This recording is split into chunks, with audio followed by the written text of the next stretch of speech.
Hi mates, so we're at Peak Fitness Penzance today. We are training legs. We're gonna go run down everything, go through all the exercises, tips, tricks, etc, etc. Everything that you'll need to know about a leg day. Got a pre-workout here. It's Conte Sport Conviction Mega Pump as well, in a can. I promise you it's not a white monster. Code HIGHMATE to check out, link down below. Fucking hell, he's going for it, isn't he? Yeah, go on lad, go pick up those 16-year-olds. Let's go train. What am I going to pay?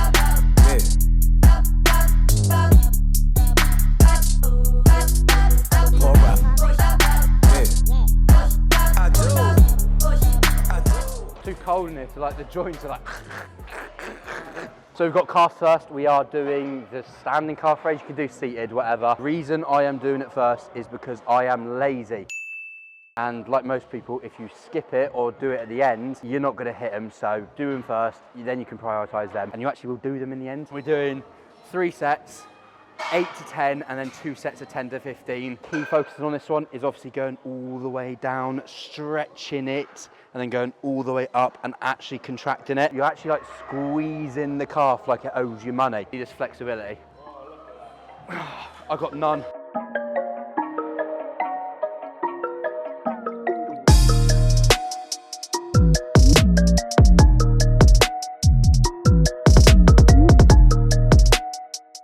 So we have got the sus machine now, the adductors, just because one, nobody really has adductors too big to the point where like someone's like, oh my God, your adductor's too big.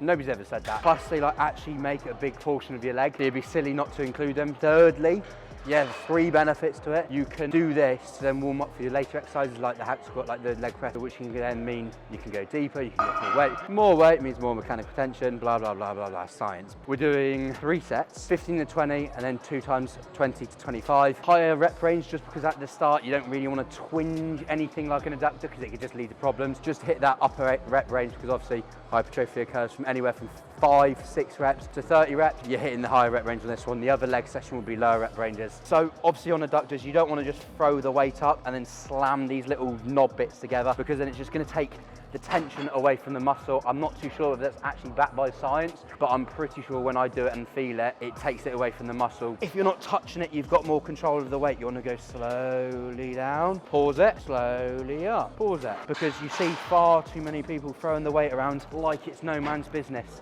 You look at the people who throw the weight around, they're pretty fucking small. Like Kian behind the camera, he is absolutely fucking humongous and he throws the weight around, so. Yeah, 100%. He just said he's Ronnie Coleman. Yeah, buddy. Lightweight. Next exercise.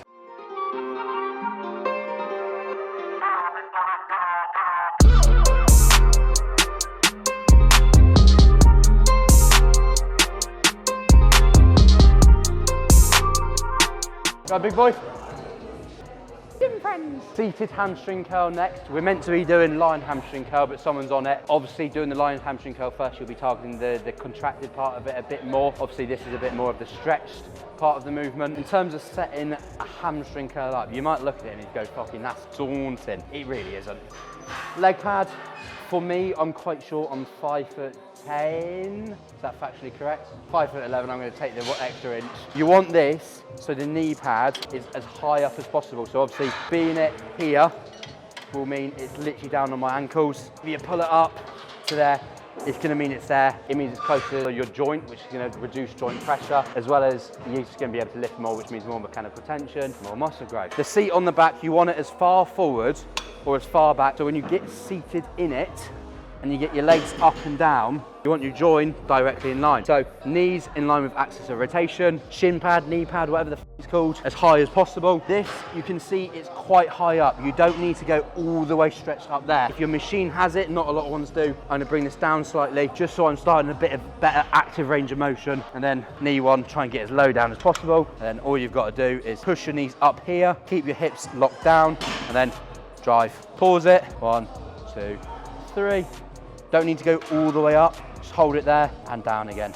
A little tip, if you cannot feel it in your hamstring for whatever case, point your toes, plantar flex your calves, dorsiflex, plantar flex. Then so if you point your toes, yeah, your calves are gonna hurt, but you feel it in your hamstrings so much more. And then once you start fatiguing, what you can then do is dorsiflex, bring your toes up, and you'll find you can do so many more. We are gonna be doing 3 sets, 8 to 10, and then 2 times 10 to 15. With like a top set back off approach. You want to go top set as heavy as possible. Then actually, in order to hit the second back off sets, you want to drop the weight by around 30%. You find too many people just go 8 to 10 and then stick the same weight on the 10 to 15. Obviously, you're not going to fucking get the same weight, you moron. So drop it by about 25, 30%. And then what you find is if you drop it by that, your second reps, you'll actually hit the rep range and you're not going for the 8 to 10 again. Mate, you look stunning in this. Handsome. I look like a fucking shit myself.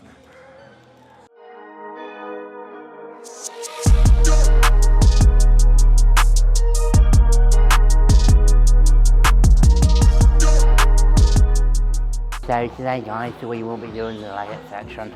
Imagine doing a whole video like that. So we got the leg extension now. We are doing 2 sets, 8 to 10, 10 to 15. Not really much more to say apart from the other ones. Make sure your knees in line with the axis rotation. Key points to lift more, pull yourself into the seat. If you can get a seat belt, if you can get wrist wraps, whatever, to pull yourself down, it's going to create a bit more stability, which means then you'll be able to lift a shite ton more weight. Without holding on, if I try and go up, I'm just going to go like that. Pull yourself down.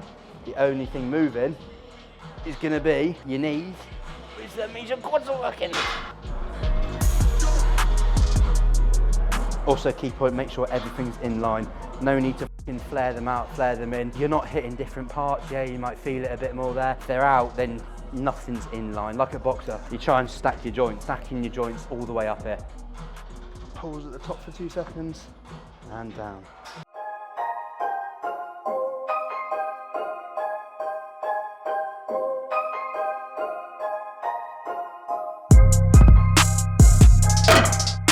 Next exercise is a pendulum squat. With this one, you want your feet as low as possible on the platform without, on the way down, your heels coming up. So if you have to have them a bit higher, sweet, but obviously try and work them all the way down the platform. Just because what this means then is greater depth means more knee flexion. Obviously it will be less knee flexion up here, whereas your feet going lower means more knee flexion, which means more muscle growth and quad, what's the word? Quad recruitment. That's the word. So obviously, get yourself locked in, pick the pad up. You don't really want to be leaning the pads on there. Too many people like lean all the way back because it's just going through your spine. Or what you want to focus on is pushing your hips back into it, and all you're doing is literally just resting your shoulders on it. Only thing I'm really thinking about is hips back. And what you'll find this means you can get deeper into the movement. Deeper you go, more knee flexion you have, more quad development you get. 4 sets. 2 times 8 to 10, 2 times 10 to 15. Reason we're doing 4 sets here and then no leg press on the next movement is because, one, we've got quite short of time. Realistically, it's 4 sets of training your quads. It's the same as going 2 sets here, 2 sets there. It's 4 sets altogether. Realistically, you could probably train legs and just do 10 sets on the leg extension, but for Pete's sake and being a bit more fun, we're going to push the boat out and do a bit of pendulum squat as well.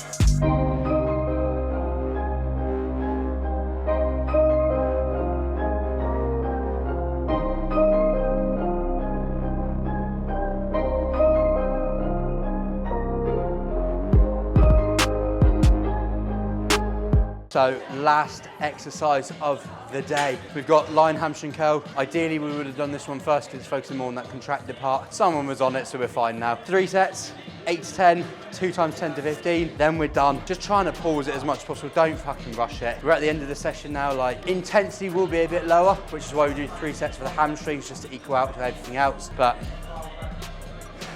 you can tell I'm shattered. Key points on this one is drive your hip into the bench. Keep it PG. You want to thrust the bench like a thrust your mum, but hips all the way down, engaging the glutes the whole time. Do not lift them off. As soon as you do this, it takes it off the hamstrings and puts it on the lower back. So if you really want to feel your hamstrings on a line leg curl, squeeze your bum into the pad, point your toes, and then drive it up.